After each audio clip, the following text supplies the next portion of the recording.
Έχουμε τον έπαρχο, τον κύριο Γιώργο Χαλκιδιού. Είμαστε στο ξενοδοχείο Κάπτον Ηλίας. Έπαρχε, πώς πάει η κατάσταση?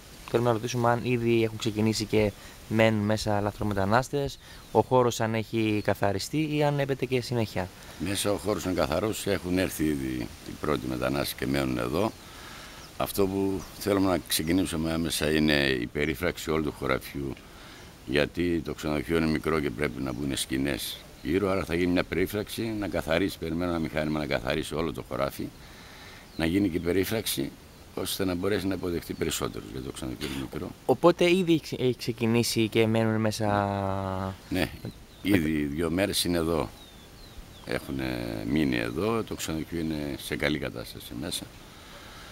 Λείπει βέβαια το ζεστό νερό, θα το δούμε και αυτό πώς μπορεί να γίνει.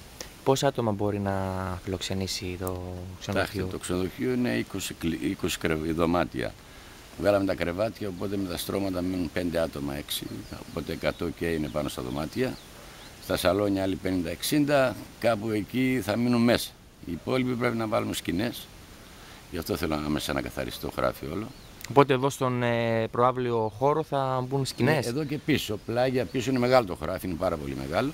Θα βάλουμε σκηνές έξω, θα το περιφράξουμε το χωράφι γύρω-γύρω για να μπορεί να γυρνάνε έξω ο κόσμος. Να βάλουμε πόρτες εδώ στο χωράφι. Γίνεται μια προσπάθεια να υποδεχτεί σε αυτό το χώρο εδώ στο δυνατόν περισσότερους μετανάστες να υποδεχτούμε εδώ, γιατί η κατάσταση πρέπει να φτιάξει λίγο στην πόλη. Δεν είναι εικόνα αυτή μια τέτοια περίοδο. Ξεκινάει ο τουρισμός. Να βλέπει ο κόσμος, οι επισκέπτες την κατάσταση αυτή που επικρατεί. Το πρόβλημα, όπως ξέρετε, πρέπει να το ξέρετε, θα επιδεινωθεί. Θα έχουμε όσο περνάει ο καιρός και φτιάχνουν οι καιροί, θα έχουν περισσότερους επισκέπτες. Οπότε γίνεται μια προσπάθεια, τουλάχιστον από την περιφέρεια, γιατί η περιφέρεια έχει πάρει το φορτίο όλο. Μιλάμε για εργασίες που θέλουν αμοιβή.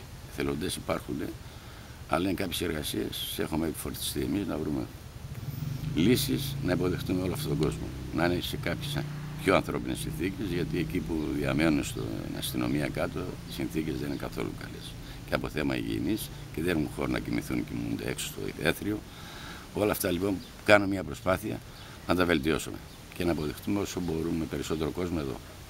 Ευχαριστούμε.